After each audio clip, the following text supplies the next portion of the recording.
नमस्कार, मेरे चैनल में आप सभी का बेहद स्वागत है। आज मैं आप सबके लिए लेकर आई हूँ देवी माँ सरस्वती की उत्पत्ति की कहानी। इसे सुनने से पहले आप मेरे चैनल को लाइक और सब्सक्राइब कर दीजिए। तो चलिए आइए शुरू करते हैं। सृष्टि के निर्माण के समय सबसे पहले महालक्ष्मी देवी प्रकट हुई। इन्होंने भगवान शिव, विष्णु और ब्रह्मा जी का आह्वान किया। जब ये तीनों देव उपस्थित हुए, देवी लक्ष्मी ने तब तीनों देवों से अपने अपने गुण के अनुसार देवियों को प्रकट करने का अनुरोध किया। भगवान शिव ने तमोगुण से महाकाली को प्रकट किया। भगवान विष्णु ने रजोगुण से देवी लक्ष्मी को और ब्रह्मा जी ने सतगुणों से देवी माँ सरस्वती का आह्वान किया। जब तीनों देवियां प्रकट हुई, तब जिन देवों ने जिन देवियों का आह्वान किया था, उन्हें देवी सृष्टि संचालन हेतु महालक्ष्मी ने भेज दिया।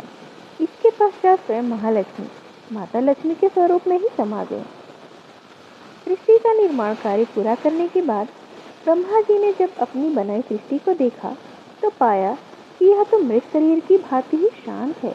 इसमें ना ही कोई स्वर है, ना ही कोई वाणी है। अपनी उदासीन सृष्टि को देखकर ब्रह्मा जी को अच्छा नहीं लगा। ब्रह्मा जी भगवान विष्णु के पास गए और अपनी उदासीन सृष्टि के विषय में उन्हें बताया। ब्रह्मा जी से तब भगवान विष्णु ने कहा कि देवी सरस्वती आपकी समस्या का समाधान कर सकती हैं। आप उनका आह्वान कीजिए। उनकी वीणा के स्वर से आपकी सृष्टि से ध्वनि प्रवाहित होने लगेगी। भगवान विष्णु के कथनानुसार ब्रह्मा जी ने सरस्वती देवी का ही आह्वान किया। सरस्वती माता के प्रकट होने पर ब्रह्मा जी ने उन्हें अपनी वीणा से सृष्टि में स्वर भरने का अनुरोध किया।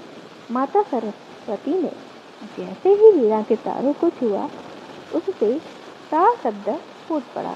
यह शब्द संगीत के सप्त सुरों में प्रथम सुर कहलाता है।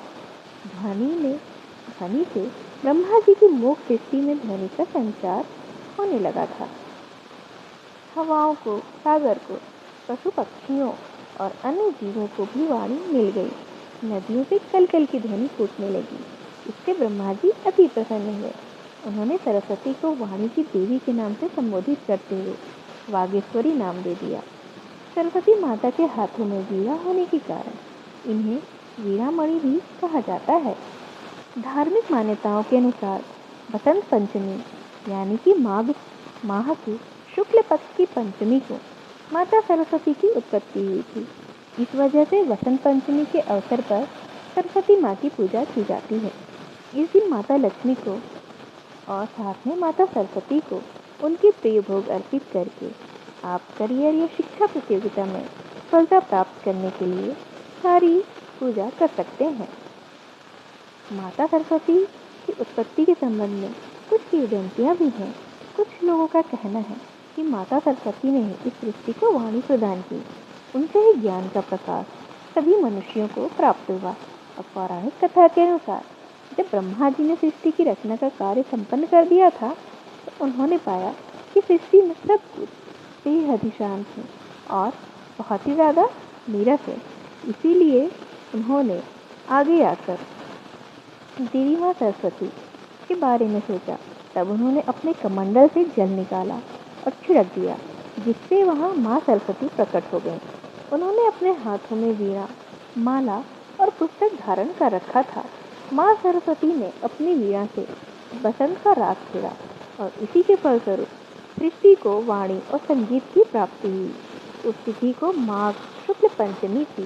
इस वजह से इस तिथि को ही हर साल बसंत पंचमी मनाई जाती है और माता सरस्वती की पूजा अर्चना की जाती है। बसंत पंचमी के उपायों से आप अपनी ज़िंदगी में सफलता प्राप्त कर सकते हैं। बसंत पंचमी के दिन आप माँ सरस्वती को बूंदी, बेसन के लड्डू, केसर भात, पीले चावल, मालपुआ आदि भोग लगा सकते हैं। इससे देवी सरस्वती प्रसन्न होती हैं और भक्तों को शिक्षा, प्रतियोगिता, कला और संगीत के क्षेत्र में सफलता प्रदान कराती हैं। इस दिन पीले रंग के वस्त्र पहनने चाहिए और गरीब बच्चों को कॉपी, किताब, पेन, पेंसिल आदि का दान करने से माता सरस्वती की कृपा प्राप्त होती है। बसंत पंचमी को सरस्वती पूजा करते समय देवी शारदा के चरणों में पेन, कॉपी, पेंसिल आदि भी रखना चाहिए। इससे कुंडली में बुध ग्रह दोष दूर होता है।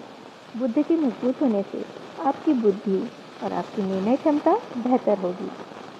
यदि आपके बच्चे का पढ़ाई में बिल्कुल भी मन नहीं लगता है, वह एकाग्र होकर नहीं पढ़ता है, तब आप बसंत पंचमी को माता सरस्वती को हरे रंग वाले फल और पीले फूल बच्चों से अर्पित करवाएं।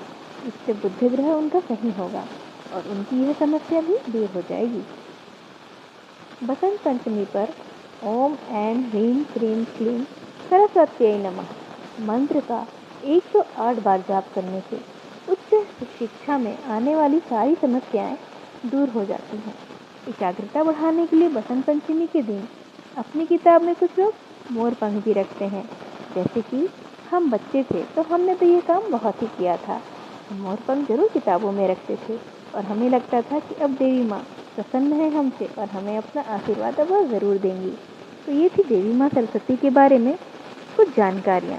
मेरी इस वीडियो को यहाँ तक ध्यान से सुनने के लिए आप सभी का बेहद धन्यवाद। नमस्कार।